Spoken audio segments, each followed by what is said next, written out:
সহজ চিকেন। এই সহজ চিকেনটা কত সহজেই তৈরি করা যায় সেটাই তোমাদের কাছে দেখাবো আজকে। তো দেখো, একটা কড়াই বসিয়ে কড়াইয়ে পরিমাণ মতন আমি সর্ষের তেল দিয়ে দিলাম।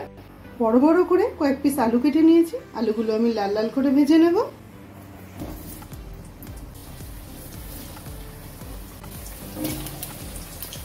আলুগুলো খুব সুন্দর করে লাল করে আমি ভেজে নিলাম। এবার তুলে নেব।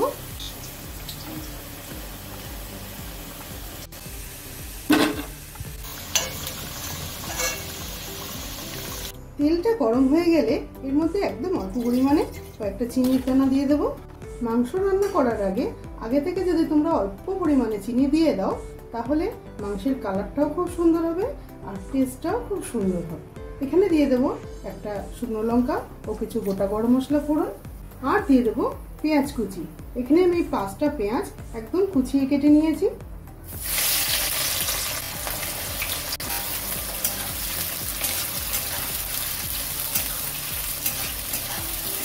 মাংস রান্নাটা অনেকেই ভাবে যে খুব ঝামেলা, তবে এই সহজ পদ্ধতিতে যে একটা আমি রান্নাটা দেখাচ্ছি তোমাদের, এই পদ্ধতিতে যদি তোমরা রান্না করে নাও মাংস কিন্তু খুব সহজে তৈরিও হয়ে যাবে, কোনো ঝামেলা থাকবে না, আর খেতেও হবে দুর্দান্ত।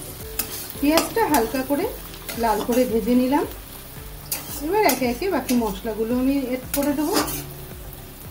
এর মধ্যে দেব 4 চামচ রসুন বাটা। আমি 1.5 কিলো চিকেন রান্না করছি, তোমরা যতটা চিকেন রান্না করবে সব মশলাগুলো সেই আন্দাজে তোমরা বাড়িয়ে কমিয়ে নিতে পারো। আর দিয়ে দেবো আদা বাটা, 2 চামচ আদা বাটা দিয়ে আদা ও রসুনের কাঁচা গন্ধটা চলে যাওয়া অবধি আমি কষিয়ে নেব।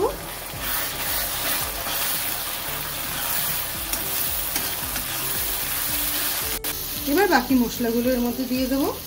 এর মধ্যে দিয়ে দেবো একটা বড় সাইজের টমেটো পিউরি করে নিয়েছি আমি।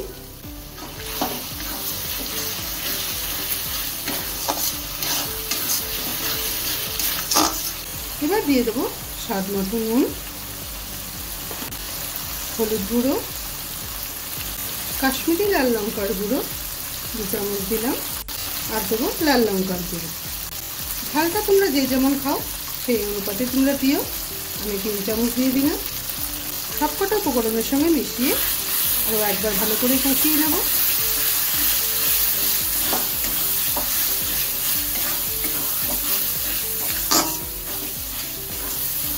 কাশ্মীরি লাল লঙ্কা দেওয়াতে আগে থেকে তেলের মধ্যে চিনি দিয়ে এই সব মশলাগুলো আমি দিলাম, তাতে দেখো কালারটা কত ভালো এসছে।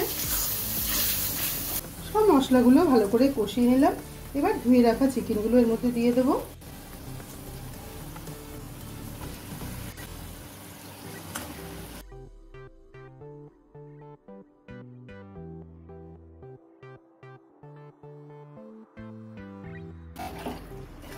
মাংসটা খুব ভালো করে আমি কষিয়ে নেব। এই সহজ চিকেন রেসিপিটা যেহেতু আমি আগের থেকে চিকেনটা কিন্তু ম্যারিনেট করিনি, তার জন্য চিকেনটা ঢাকা দিয়ে দিয়ে রান্নাটা করে নেব। আর গ্যাসের ফ্লেমটাকে মিডিয়াম টু হাই রেখে তারপর আমি এই রান্নাটা কমপ্লিট করব। মাংসটা 10-15 মিনিট কষানো হয়ে গেছে। এই পর্যায়ে যখনই চলে আসবে আমি এর মধ্যে দিয়ে দেবো 50 গ্রাম টক দই। টক দইটা আমি ফেটিয়ে নিয়েছি। টক দইটা দিয়ে খুব সুন্দর করে আরও একবার ভালো করে আমি নাড়িয়ে দেবো যেন সমানভাবে মিশে যায়। টক দইটা দিলে পরে চিকেনগুলো খুব সফট হয়ে যাবে। আবার ঢেকে দেবো আমি। ঢেকে ঢেকে রান্না করাতে মাংসের থেকে অনেকটাই জল বেরিয়ে গেছে, মাংসটা আমার অনেকটাই সিদ্ধ হয়ে গেছে। এবার আমি ভেজে রাখা আলুগুলো এর মধ্যে দিয়ে দেবো। তোমরা যদি চাও আলু ছাড়াও তোমরা বানিয়ে নিতে পারো।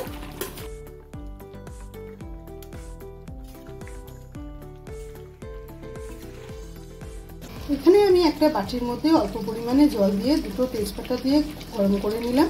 এই জলটা দিয়ে দেবো। এবার তেজপাতাটা আমি আগের থেকে তেলের মধ্যে দেইনি, কারণ সাতলাতে গেলে পরে অনেক সময় গায়ে তেল ছিটে আসে, এই জন্য আমি জলের মধ্যে দিয়ে দিলাম। যে জলের মধ্যেও এর ফ্লেভারটা পুরোটাই মিশে যাবে।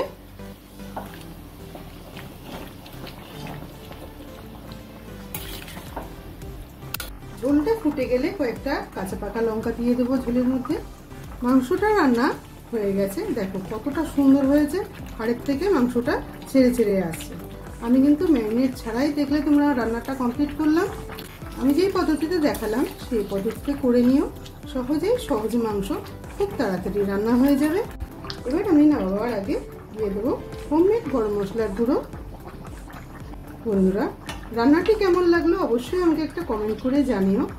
যদি আমার চ্যানেলে নতুন বন্ধু হয়ে থাকো তাহলে সাবস্ক্রাইব করে পাশে থেকো। পুরো ভিডিওটা দেখার জন্য অসংখ্য ধন্যবাদ। সবাই ভালো থেকো, দেখা হচ্ছে অন্য কোনো নতুন রেসিপির সাথে।